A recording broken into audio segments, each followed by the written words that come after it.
మరొక breaking news అంతోంది. మనకి GST 2.0 సంస్కరణల అమలుకు వేలైంది.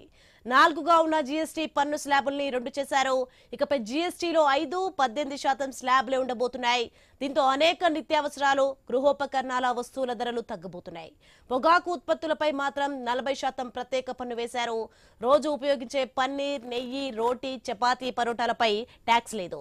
హెల్త్ ప్రొడక్ట్స్ పైన పన్నులు లేవు. సిమెంట్ ధరలు తగ్గబోతున్నాయి. దీంతో ఇంటి నిర్మాణం, ఇంటి మరమ్మతుల భారం తగ్గబోతుంది. టీవీలు, ఏసీల ధరల నుంచి ప్రజలకు రిలీఫ్ దక్కనుంది. 33 రకాల మందులు, క్యాన్సర్, తీవ్ర అనారోగ్యానికి ఉపయోగించే మందులపైన పన్నులు ఎత్తేశారు. అలాగే చిన్న కారులు, బైక్ల ధరలు తగ్గబోతున్నాయి. పిల్లల నోట్ బుక్స్ నుంచి హై స్కూల్ రోజువారు ఉపయోగించే వస్తువుల ధరల నుంచి సైతం ఊరట దక్కనుంది. కొత్త ధరలన్నీ రేపటి నుంచి అమల్లోకి రాబోతున్నాయి. ఏ తావాత చూసుకుంటే పేదలకు నెలవారీగా 5,000 నుంచి 8,000 వరకు ఆదా అవుతుందని లెక్కలేస్తున్నారు. మధ్యతరగతి వారికి నెలకు 10,000 వరకు రిలీఫ్ దక్కుతుందని గణాంకాలు చెబుతున్నాయి.